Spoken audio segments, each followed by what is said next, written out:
Welcome to another episode of The Brand Called You, a podcast and podcast show that brings you leadership lessons, knowledge, experience, and wisdom from thousands of successful individuals from around the world. I'm your host, Ashutosh Garg, and today I'm delighted to welcome a senior and accomplished professional from Bangalore, India, Mr. Mohan Patnaik. Mohan, welcome to the show. Thank you so much. Great to be with you, Ashutosh. Thank you. Thanks for inviting me. Mohan is a corporate executive. He's the former head of Global Capability Center and Transformation COE, and he's also the chair of the board of directors of World Vision India. So, Mohan, my first question to you is, can you share a little bit about your own early professional journey and some of the pivotal moments that shaped your career? Happy to do, Ashutosh. Again, it's a journey. When I look back, it is amazing journey. I would put it in maybe two or three different phases. First 11 years of my career, I started as a banker and worked in technically four different Indian banks. Mm-hmm. I had my foundation with Canara Bank for 6.5 years, where I also enjoyed playing cricket for them. So Mm-hmm. that was nice. But my foundations came from a government bank. Surprise that you will hear that. But what led to was economy just started and the reforms started kicking in, and private banks were given licenses. I had that privilege of being part of setting up IDBI Bank Mm-hmm. early in my career, back in 95, 96. Mm-hmm.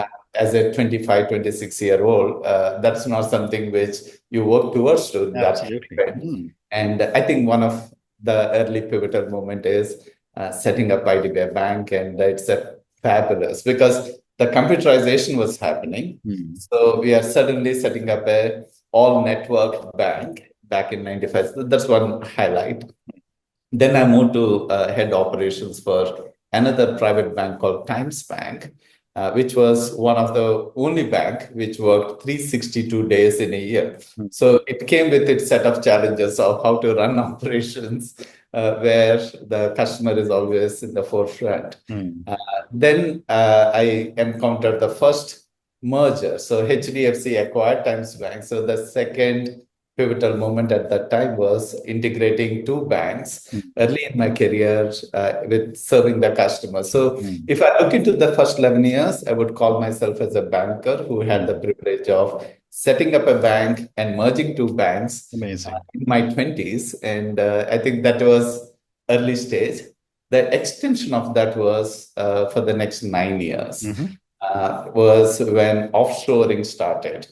And I continue to be in banking industry, but for the first time, we are setting up what we call as global service centers during those days. Now it is called global capability centers. Mm-hmm. HSBC was one of the first pioneers, and I had the privilege of being their first manager to join to set up what we now call as GCC, and rest is history. So in 5 years' time, I saw them grow from zero to 25,000 people. Wow. Mm-hmm. You being in the first one, I had the privilege of setting up two centers in Hyderabad, then moved to Bangalore to set up their third center. It is just the scale, which was phenomenal. I've learned a lot setting up for the first time in MNC, but it's a wonderful experience. Then I moved to UBS, the Swiss bank, again in a similar space. So I think that was my first 17, 18 years, 11 years in traditional banking, then offshoring banking. I think those were the pivotal moments, which Amazing. I'm very, very grateful for. Amazing. And then after such an amazing career in banking and banking related services, what was the inspiration to transition to pharma and technology?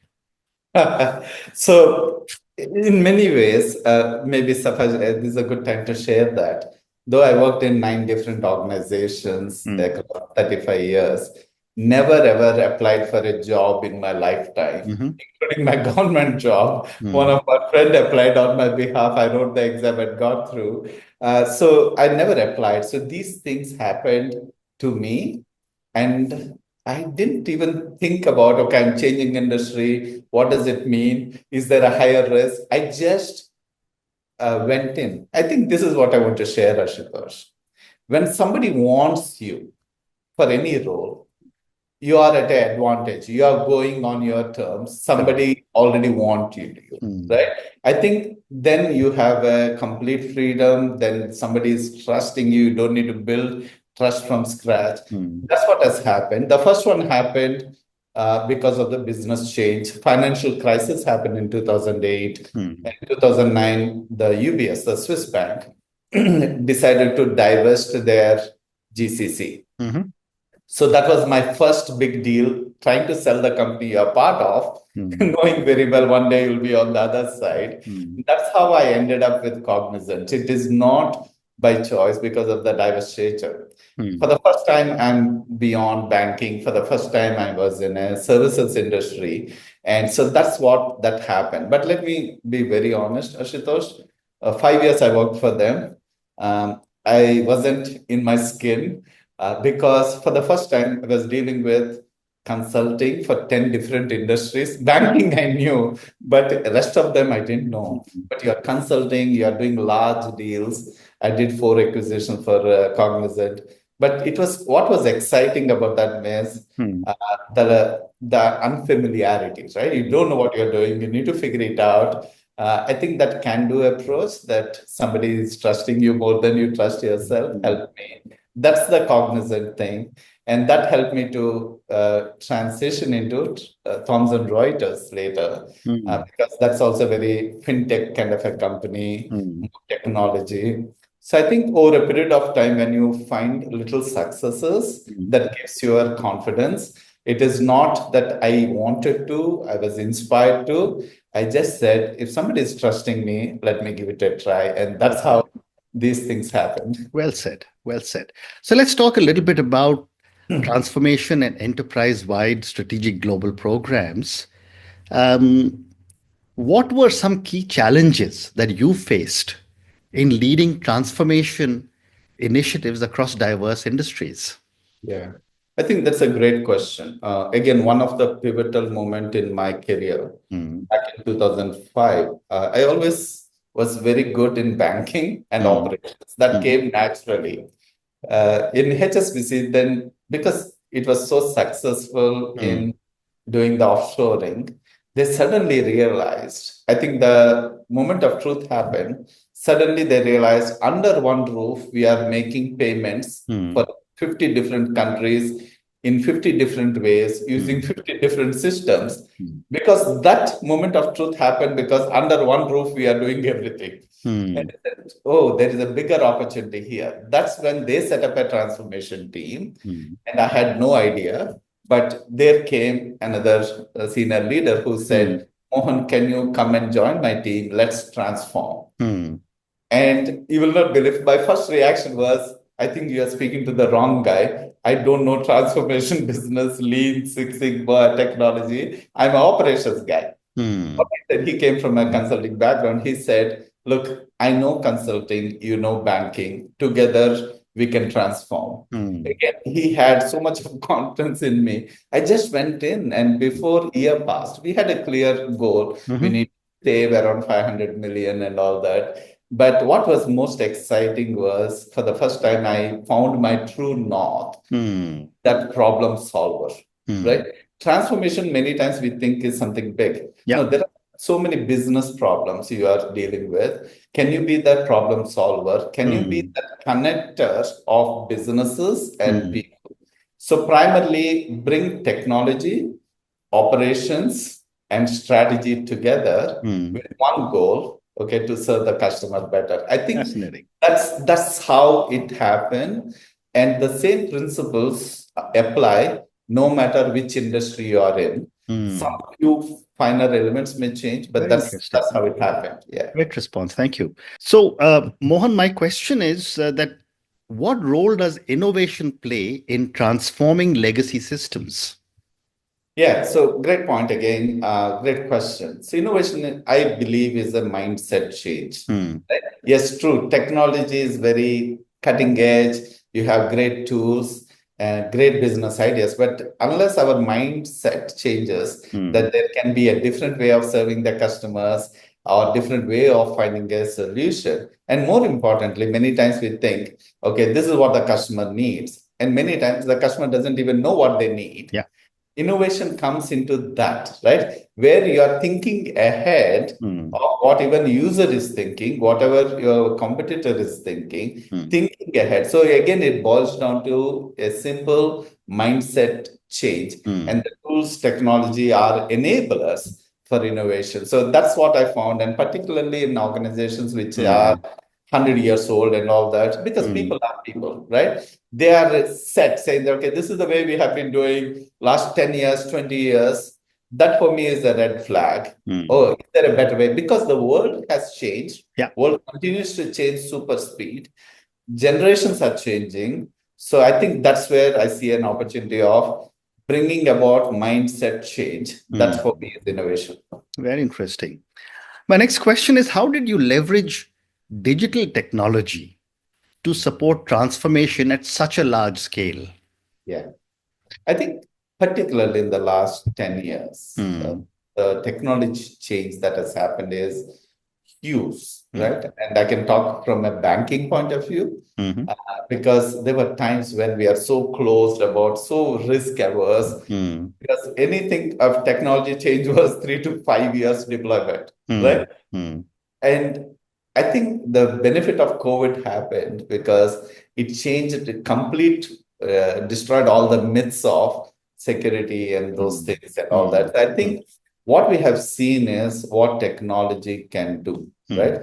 And the digitization can do, right? Whatever the human mind is thinking, digitization will make it perfect, right? Because one, it makes it faster, it makes it accurate, right? It's just converting what the user is doing into a digital space for faster and more accurate output. I think again we have seen innovation or the technology digital tools coming in because one, COVID, second, the need for the business is no longer patient to wait for a 5 year rollout only to evergreen again. I think I've seen both, because once upon a time it was never ending technology change. Now it is agility, it is the speed with which you change. Well said. Mohan, given the number of businesses that you've been involved in, you've obviously led very, very large number of teams and large number of teams with very large number of people in each team. What is your philosophy on building and leading high performing teams for strategic global initiatives? Yeah. I think again, I was privileged, Ashutosh, to be honest. I was thrust into these roles. I still remember many years back when suddenly one of my boss reversed the pendulum and said, because I was one of those guys for right or wrong reasons, chose to stay in India Yeah. Since 2000, 25 years, but always did global roles. And we used to have this mindset, there are certain things you cannot do out of India. One of my boss completely altered it and reversed the pyramid and made sure I stayed in India, but I had global leaders, very senior leaders across the world. I think that is where I first realized the power of diversity, the power of globalization. Okay. You see, you need to be in the hot seat. If you keep thinking it will never happen, it happened overnight. That was the new reality. I had a choice. Okay, how do I make it happen? What I have realized, people are people, no matter where they are. Yes, there is a different cultural orientation. There are different preferences, ways of working. But what I found initially with HSBC was the power of diversity and how you can still do global programs where in the world. These are the two revelations which I have realized, Ashutosh, and I was very proud that I realized it and Very challenged interesting. them. Very interesting. Because the first one is we talk about, oh, this is a global role, and hence it needs to be in London and New York and all those Singapore. I said the very fact that we are calling it as a global role, it needs to be location agnostic. How does it matter? Every time zone is a challenge for somebody else, right? I am a global person for somebody in New York as much as they are global to me. Correct. So I think understanding of global and global roles has to Hmm. So that's the first thing which I was able to successfully change. It's okay, we are doing global roles, we all need to kind of work together. The second thing is the time zones challenge Yeah. and again the diversity. That came about when I was in Thomson Reuters, when I had the 6 centers globally, starting from Beijing time zone to Costa Rica time zone. Again, the expectation was, okay, you're a global leader. You chose to be, ideally, if you are in London, you are Hmm. in middle of in the sweet spot. But I said I chose to be in India, but it Hmm. still works well because when you recognize talent is a talent, Hmm. no matter where they sit. Hmm. Don't attach a country or a label to them. Talent is a talent wherever Hmm. they are. Hmm. And I think I was able to successfully leverage the global talent. There are certain skills you get predominantly in certain countries Hmm. because of whatever is the education system or the orientation.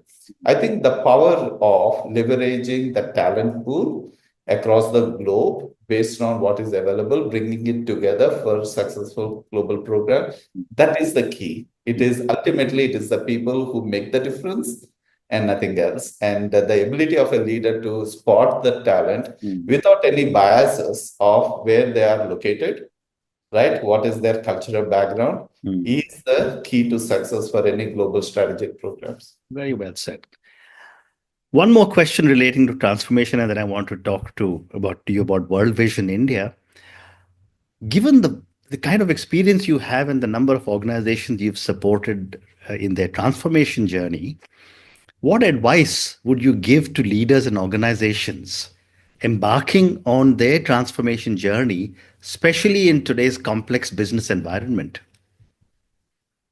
Yeah, so again, I will go back to the basics, Ashutosh, right? We need to recognize what globalization has done is irreversible, Hmm. right? We are interdependent on one another. Correct. Whether any country you take, any Hmm. skill set you take, the dominance of a particular country has gone, Hmm. right? When you recognize that, then the second thing you look at is, okay, if that be the case, right, get that out of our way. Hmm. How do I leverage for success, Hmm. for common goals? Hmm. That again, my perspective was everybody can win in this kind of a environment. There is nobody superior or inferior. Some of those things needs to be dealt with, and that's where the leadership matters, right? When you are a leader with that global outlook and perspective, and with mutual respect to everybody in the world, no matter their color of skin, I think many times we miss out on those things. When you treat people as equal, then when you recognize the globalization is irreversible, we are interdependent, naturally, the you will get the power of using that right diverse skills for the better outcome, which Hmm. is what every businesses strive for. Very interesting. Thank you. So I'm now going to change gears and move to another topic. You're the chairperson of the board of directors for World Vision India. Tell me a little bit about World Vision India and Mm. what have been some of your very impactful initiatives? Yeah, so maybe before I share about World Vision, I'll tell you how it happened. I always had the desire to do something back to the communities, Mhm. and particularly the little orphan children and elderly. And so I was very clear, even in my early 30s, come when I become 50, I will shut shop and do something meaningful. Mm. I think few years later, maybe 5, 6 years later, I get this call from World Vision India saying that, okay, we would like you to come and join the board. Mm. And until that, I didn't know any World Vision. Then when I looked up, they happen to be one of the largest not-for-profit globally. Even at that time, I'm talking about 2011, 12, with over 2, 3 billion kind of a funding. And even in India, they were around 40, 50 years old. I didn't realize all that. I knew that they were a good NGO, but that's all I did. I Mm. knew. Only after I went in, two things I've noticed. Mm. They had one of the best board of directors, Mhm. who's who in the business. At least it had 4, 5 serving IS officers, educationalists, medical doctors, fantastic group. And I was like, nobody. I happen to be the youngest of the directors there. But what I realized, my first eye opener was how transformation of communities needs to happen, can Mm. happen. I think one of the things which I took back to my corporate world is Mm. uh, how a leader should have a long-term perspective of the vision, right? Mm. So they were very clear. While there seems to be a children oriented organization, they were focusing on holistic community development Mm. long term. So all their interventions were 10 to 12 years long. Mm. So while the focus is on the children below 5 years to really bring the very strategic, right?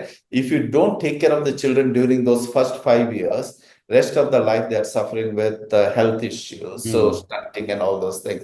One, they were strategic in their interventions, but they were equally strategic in wholesome community development, which means they are looking after educating the parents, livelihoods, really kind of bringing in that cultural transformation within the communities. And that they were doing by being in the communities. They are not sitting in posh offices and doing and giving money. They Mm. are actually, their staff were spending time in the communities for those 10, 12 years to Mm. transform. And I had the privilege of going into those communities and talking to these villagers, and it was quite an eye opener. But this is what I Mm. want to say. Fascinating. I thought I will go and contribute to them. Mm. Instead, I learned a lot and brought it back to corporate about Very interesting. vision and purpose. Very interesting. So I've got time for one more question. And my question is, given your vast experience as a banker and as a corporate leader, and now chairing World Vision India, what lessons from your nonprofit work would you recommend to corporate leaders seeking to drive social change? Yeah. I think maybe I'll answer this in two Mhm. ways. One is what I took it back is what the importance of governance and accountability. In a corporate setup, there Mm. is so much of churn all the Mm. time, good or Mm. bad. Yeah. In the process, sometimes the accountability misses, Mm. right?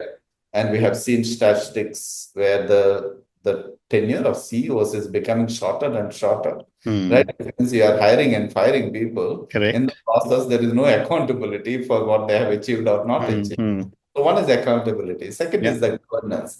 To really see the progress, you need to Mm. have good governance Mm. across the levels of corporate. So that's what I've kind of Yeah. looked into. But to answer your specific question, how corporates needs to kind of look into the social aspect of it. As they always say, Mm. Ashutosh, charity begins at home, Correct. right? Y- At the end of the day, people are people, whether they're working in your company or they Mm. are in the communities, lesser privilege. So when you look into that lens of people and saying that we need to be people centric, Mm. starting with our own. I'll give you one example and hopefully that will nail it Mm. down. Mm. At John Thomson Reuters, they had one of the best CSR policies I have ever come across. Mm. They not only said every employee will get 2 days to serve in the communities, Mm. but if you serve 4 days or 8 days, we will give you $1,000 to give it to the communities. Mm. That's fantastic. And I had 11,000 people under me, and they said, wow, this is $11 million opportunity to put it back in the communities we Mm. serve. But it all starts with people giving their time Right. serve in the community. So Mm. there is an organizational push Mm. and enablement, and it is through your employees you reach and bless the communities. I think for me, it is very holistic because the common denominator across all this is people, whether Mm. they're your employees, starting with them through them into the communities, and Mm. you are making the world a little Very bit better. interesting. So Mm. that's my experience. Fascinating. Fascinating. And on that note, Mohan, I just want to say thank you so much for speaking to me about your own incredible journey to have done so much at such a young age when you told me about two banks that you were involved in so founding and merging. Thank you for talking to me about transformation at such a global scale. I thought there were some very, very fascinating points you gave us on transformation, on innovation, on technology, on managing people. Thank you also for speaking to me about World Vision India. What are the goals of the organization, and some amazing lessons to draw from your experience for corporate leaders. Thank you again for speaking to me, and good luck. My pleasure, Ashutosh. Thanks for having me. Thank you. Thank you for listening to the Brand Called You videocast and podcast, a platform that brings you knowledge, experience, and wisdom of hundreds of successful individuals from around the world. Do visit our website www.tbcy.in to watch and listen to the stories of many more individuals. You can also follow us on YouTube, Facebook, Instagram, and Twitter. Just search for the Brand Called You.